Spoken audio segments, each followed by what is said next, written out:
नमस्कार सभी EPS 95 pension धारकों का आज के इस वीडियो में स्वागत है। आज के इस वीडियो में ईपीएस 95 पेंशन धारकों की जो हायर पेंशन का मामला है तो उसके संदर्भ में एक अपडेट है। तो जी दोस्तों, ईपीएस 95 पेंशन धारकों से रिलेटेड एक जो पेंशनर्स है तो उन्होंने जो है वो केरला हाईकोर्ट में जो है वो अपील दाखिल की थी। उसके बाद केरला हाईकोर्ट द्वारा जो फैसला दिया गया तो उस फैसले की वजह से जो है वो उनकी पेंशन में जो लगभग 20,000 रुपए तक बढ़ोतरी हुई है।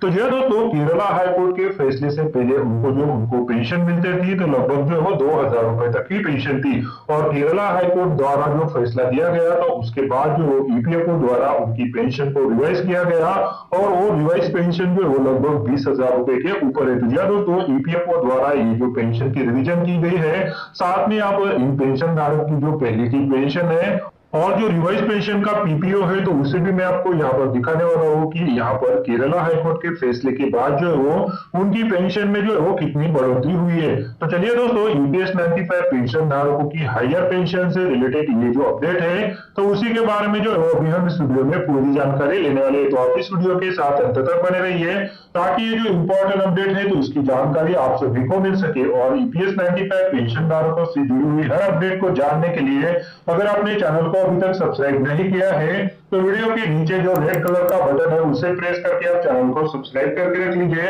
और उसके बाद जो बेल का बटन आएगा उसे भी आप प्रेस कर दीजिए ताकि भविष्य में जो भी अपडेट आए तो उसका नोटिफिकेशन आपको सबसे पहले मिल सके। तो चलिए दोस्तों, ईपीएस 95 पेंशन धारक से रिलेटेड ये जो अपडेट है जिसमें एक केरला हाईकोर्ट द्वारा फैसला दिया गया और उस फैसले के बाद जो वो ये जो पेंशन धारक है तो उनकी पेंशन में जो वो काफी ज्यादा पेंशन बढ़ोतरी हो गई।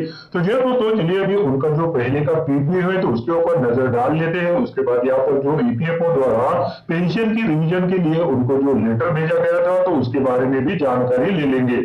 तो जैसा कि आप स्क्रीन पर यहाँ पर देख पा रहे कि यहाँ पर ये जो पीपीओ है तो इसमें केवल 2,177 रुपए की जो पेंशन है। तो यह जो पेंशन है तो ईपीएफओ द्वारा पहले सैंक्शन की गई थी, उसके बाद यहाँ पर केरला हाईकोर्ट द्वारा फैसला किया गया तो उस फैसले के बाद जो इनको लगभग जो वो 20,000 रुपए तक की पेंशन जो वो बढ़ोतरी हो गई है। तो जी दोस्तों, यहाँ पर सबसे पहले हम देख पा रहे हैं कि ये जो पीपीओ है तो इसमें केवल 2,177 रुपए जो पेंशन है तो वो यहाँ पर दी हुई है। उसके बाद यहाँ पर इस पीपीओ में कुछ जानकारी भी दी गई है। तो इनको जो ईपीएफओ द्वारा लेटर भेजा गया था तो वो है, साथ में यहाँ पर जो राइट पिटिशन था 33627 ऑफ 2016 तो उसका भी यहाँ पर जिक्र किया गया है। तो ये दोस्तों, यहाँ पर ये जो पहले का पीपीओ है तो उसमें केवल जो है वो 2,177 रुपए की पेंशन थी। तो ये दोस्तों, यहाँ पर जो है वो उनकी पेंशन को ईपीएफओ द्वारा एक बार फिर से रिवाइज किया गया जो कि उनकी एक्चुअल सैलरी के बेसिस पर थी। उसके बाद उनकी पेंशन को जो है वो लगभग यहाँ पर 20,506 रुपए तक जो है वो यहाँ पर बढ़ाया गया है। ये दोस्तों, ईपीएफओ द्वारा उनको जो है लेटर भी भेजा गया था जिसमें उन्होंने कहा था कि revision of pension under employ pension scheme 1995 और actual salary exceeding the statutory wage in terms of honourable high court of Kerala judgement writ petition number 33627 of 2000 regarding application and order document received. तो दोस्तों, यहाँ पर ये जो pensioners है तो उनके जो एप्लीकेशन है और जो ऑर्डर डॉक्यूमेंट है तो वो ईपीएफओ ऑफिस को जो है वो यहाँ पर रिसीव हुए।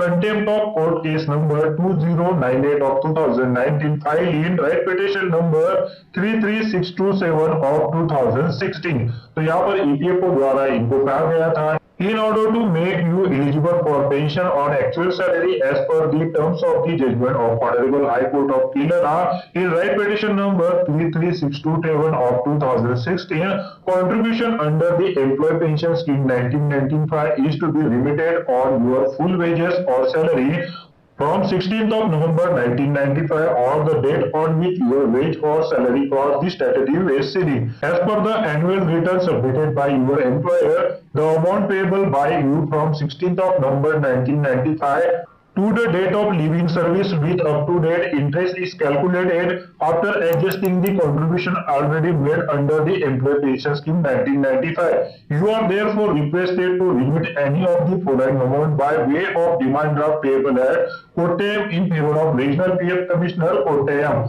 तो ये दोस्तों, ये जो अमाउंट है तो ईपीएफओ द्वारा उनको रिमिट करने के लिए कहा गया था। तो इस अमाउंट के बारे में इस लेटर में पूरी जानकारी दी हुई है। ये जो लेटर है उसका लिंक मैंने आपके लिए वीडियो के डिस्क्रिप्शन में दे के रखा है।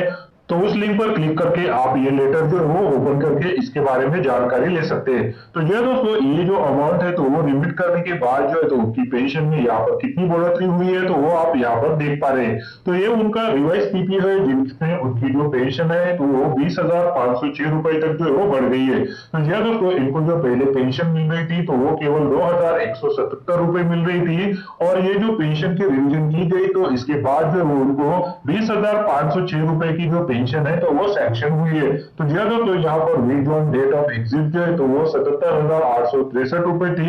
उसके बाद यहाँ पर जो पेंशन में रिवीजन की गई तो पेंशनेबल सैलरी 73,688 रुपए जो वो हो गई, जो पहले केवल 6,500 रुपए थी।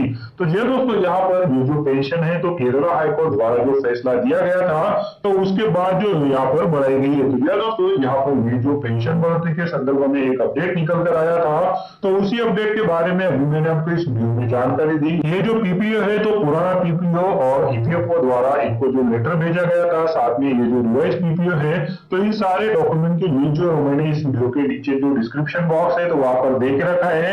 तो उस लिंक पर क्लिक करके जो है आप यहाँ पर ये जो सारे डॉक्यूमेंट दिए गए हैं तो उसे जो है वो आसानी से डाउनलोड करके देख सकते हैं। तो यह दोस्तों आज के इस वीडियो में इसी अपडेट के बारे में मुझे आपको जानकारी देनी थी। वीडियो में दी थी जानकारी अगर आपको अच्छी लगी है तो इस वीडियो को लाइक जरूर कीजिएगा और दूसरे ईपीएस 95 पेंशन धारकों के साथ भी शेयर कीजिए ताकि इसके बारे में सभी ईपीएस 95 पेंशन धारकों को पता चल सके। और ईपीएस 95 पेंशन धारकों से रिलेटेड जुड़ी हुई हर अपडेट को जानने के लिए अगर आपने चैनल को अभी तक सब्सक्राइब नहीं किया है तो वीडियो के नीचे जो रेड कलर का बटन है उसे प्रेस करके आप चैनल को सब्सक्राइब करके रख लीजिए, और उसके बाद जो बेल का बटन आएगा उसे भी आप प्रेस कर दीजिए ताकि भविष्य में जो भी अपडेट आए तो उसका नोटिफिकेशन आपको सबसे पहले मिल सके।